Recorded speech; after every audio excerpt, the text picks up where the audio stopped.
Hey, what's going on, guys? You're watching Sneaker News on YouTube, and today we're taking a closer look at the Nike Kyrie 7 basketball shoe. Before we do that, though, just do us a quick favor. Please hit the subscribe button, and we'll get right into the video. So if you can believe it, we're now up to 7 signature shoes for Kyrie Irving. And if you're familiar with the Nike Kyrie signature shoe line, you'd understand some of the specific things that Kyrie needs in a shoe. And Nike has always really shown that acute skill of really listening to what the athlete needs and tailoring a shoe to those specific needs. So we're going to go over some of the things that we recognize about the Kyrie 7, but before we do that, let's just go over the release dates. This black and white pair you see here will retail for $130, and it'll release on November 16th for Nike members and November 23rd for the general public. However, before that launch on November 11th, Nike will drop 4 Preheat colorways of the Kyrie 7, each of the 4 inspired by specific things off the court that kind of drive Kyrie Irving's artistic expression, things like music, things like film, and even some of the mentors he's had in his own basketball career. So again, those 4, known as the Preheat colorways, will drop on November 11th for $140.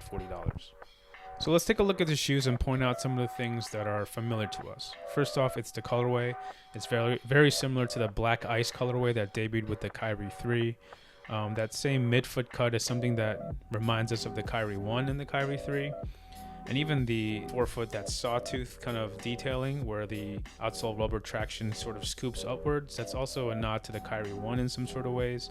Whether it's intentional or not, we see some nods to the past, but there's a lot of new details that we also do like. One of our favorites is that molded heel. That's something that the current designer Ben Netanyahu really added to the shoe. So we like that there's an infusion of the 1, infusion of the 6 even. And they took off the fly trap in the midfoot. We thought that kind of made the shoe a little too bulky, like a little bit too much shoe, if that's the best way to put it. And they replaced it with these 2 fingers TPU overlays that kind of help the lockdown at the forefoot.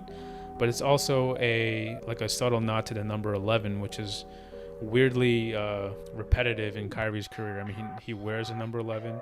He was drafted in 11. He was first pick in the first round. He played 11 games in college, so that kind of consistency in those numbers, it kind of aligns with maybe some sort of superstition that Kyrie has, who knows, but they decided to add that as well. And of course, there really is no shortage of the third seeing eye. That's a detail that's going to be consistent with Kyrie's signature shoes moving forward. There's plenty of other details that nod to his family, his mother, his sister, his father. So again, Nike always does a great job in packing all these details into one shoe and not making it overwhelming. Now, what's new with the shoe is this mesh upper, and it's a composite mesh. It's much more lightweight than any other mesh that they've used before, and it allowed Nike to cut the weight of the shoe, and it makes it more flexible as well. And flexibility is super key for Kyrie. If you know his style of play, like, he's not just like an up and down the court. He literally goes 360 degrees in all directions in the paint, in the perimeter. What's also new is those TPU fingers that we mentioned earlier. And of course, it's the outsole traction. They use data mapping to create this very intricate pattern, because it can be argued that Kyrie Irving needs the most traction on his shoes because he does move in every direction and every degree.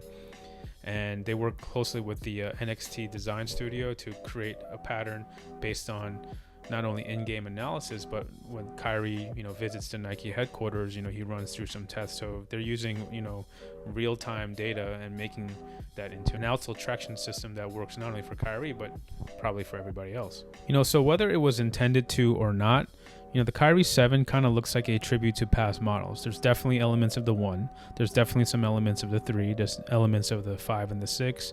It's a little bit of everything, plus they added some new elements to the shoe to really make it a brand new shoe. And you can't really start from scratch all the time. You really have to carry over what's working before, because if there are certain things that Kyrie liked in a shoe, so they need to keep going with that and really pushing that envelope.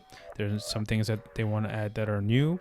And again, with here, we like that it's a simpler, a more refined look, and they added the details and that energy to a basketball signature shoe in other ways. There's going to be storytelling through colorways. There's going to be, variations in what they put on the heel. There's going to be a lot of hidden details. So you can always count on Nike to come correct with colorways and concepts and the execution of those ideas.